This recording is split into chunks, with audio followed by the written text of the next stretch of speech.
Legacy é um formato de Magic the Gathering. Ele viveu de forma embrionária como o formato Classic Restricted de 97 até 2004, quando ganhou oficialmente seu nome contemporâneo. No Brasil, também é conhecido como Legado, e seus jogadores são os legadeiros.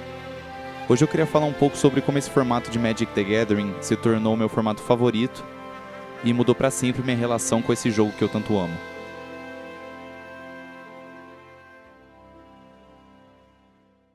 As cartas que jogamos. O Legacy permite cartas de toda a história do Magic e abrange todas as coleções que são lançadas pela Wizards, tirando, claro, os Unsets e Conspiracy. Para manter o formato equilibrado, nós temos uma banlist extensa, que dita até onde uma carta de Legacy pode afetar o jogo. Mesmo com o Magic em tempos recentes sofrendo com o temido Power Creep, ou seja, cartas cada vez mais fortes sendo criadas para os padrões modernos, o Legacy tem em algumas de suas cartas mais antigas os seus pilares.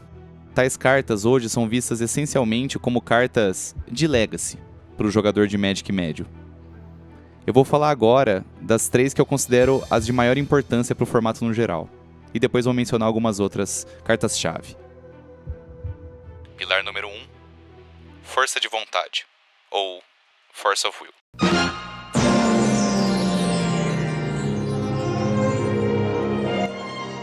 Você pode pagar um ponto de vida e exilar um card azul de sua mão, em vez de pagar o custo de mana dessa mágica.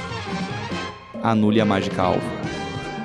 Força de vontade, também conhecida como Force of Will, ou Foe, ou só Force mesmo. Bom, sozinha ela não significa muita coisa. Um counter por 5 manas, mas sua força, sem intenção do trocadilho, está no seu custo alternativo. Você pode exilar um outro card azul da sua mão e pagar um ponto de vida, ao invés de pagar mana por essa mágica. Ela é um hard counter, ou um anula sem firulas, de graça. A Foe é o porteiro na porta de entrada do Legacy.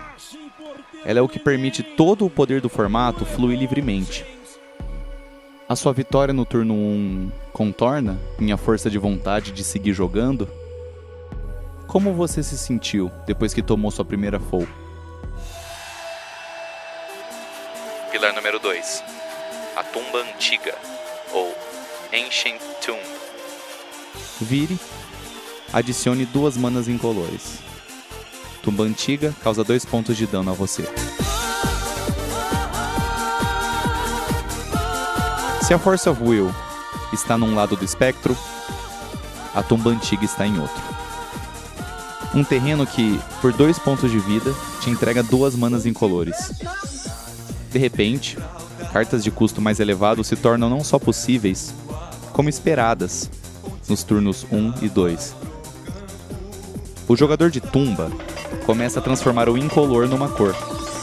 E num desrespeito absoluto a todo conhecimento matemático humano, 2 começa a ser igual a 1. Pilar número 3. Terras Ermas, ou Wasteland. Vire e adicione uma mana incolor. Ou, vire, sacrifique terras ermas, destrua o terreno alvo não básico. E se os terrenos importarem menos para o meu oponente?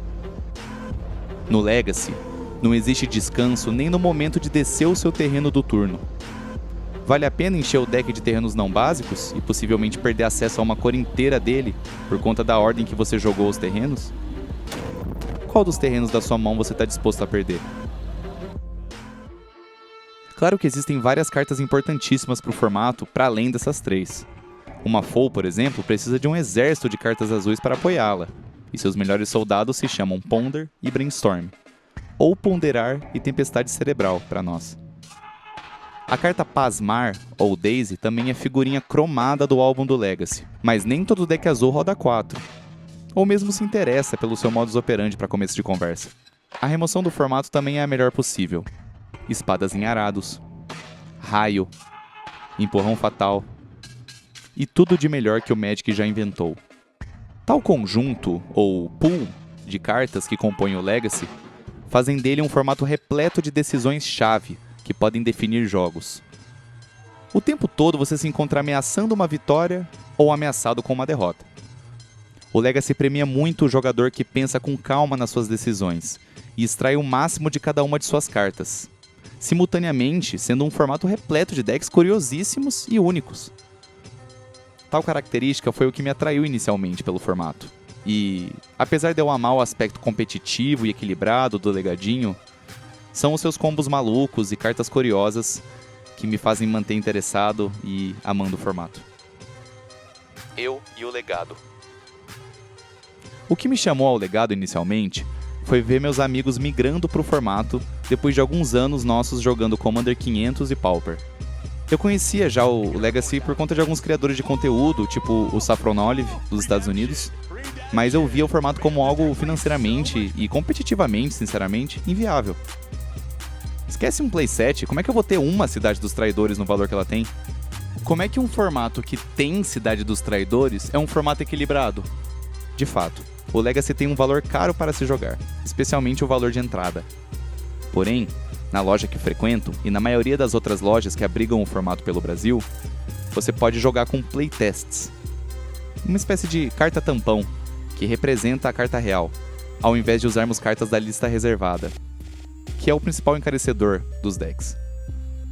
Não é necessário comprar Lands Duais ou um Tabernáculo do Vale de Pendrell para jogar Legacy no Brasil. Bom, não deveria ser, pelo menos. Com a lista reservada de fora das nossas preocupações, um deck de Legacy no Brasil custa similar ao que custa um deck de Modern. Porém, diferente do seu irmão mais novo Moderno, o Legacy tem cartas quase garantidas de serem utilizadas para sempre no formato. Apesar do Power Creep, o Magic sabe que não pode inventar cartas mais otimizadas e mais fortes do que uma Force of Will, por exemplo, ou uma Tumba, ou uma Wasteland, o que faz com que muitas cartas sejam bons investimentos para jogar o formato. Essas cartas pilar, algumas citadas mais cedo no vídeo, ajudam o Legacy a se manter equilibrado e a se manter com cara de Legacy.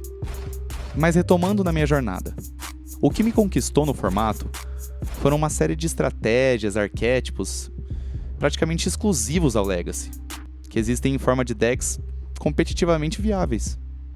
Claro, você ainda pode jogar com decks mais fortes, generalistas, simples, cartas provadas, mas o Legacy é onde, em uma liga, você vai enfrentar um Marit Lage 2020 voar indestrutível com ímpeto, um Goblin Soldador trocando artefatos do campo contra o cemitério,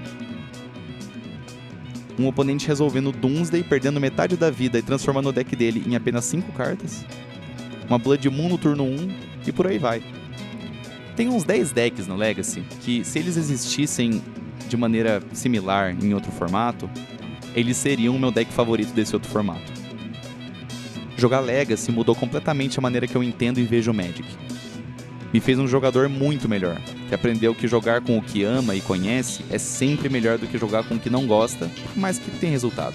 Entender o porquê e o poder de uma carta é algo que eu aprendi ao ver minhas ameaças sendo respeitadas, e as ameaças que eu não respeitei do oponente ganhando os jogos para eles. Eu aprendi a interagir com o que parecia determinado, a encontrar os caminhos mais tortuosos para a vitória.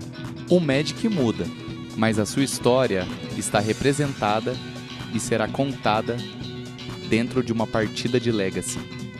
Vida longa aos portadores do legado.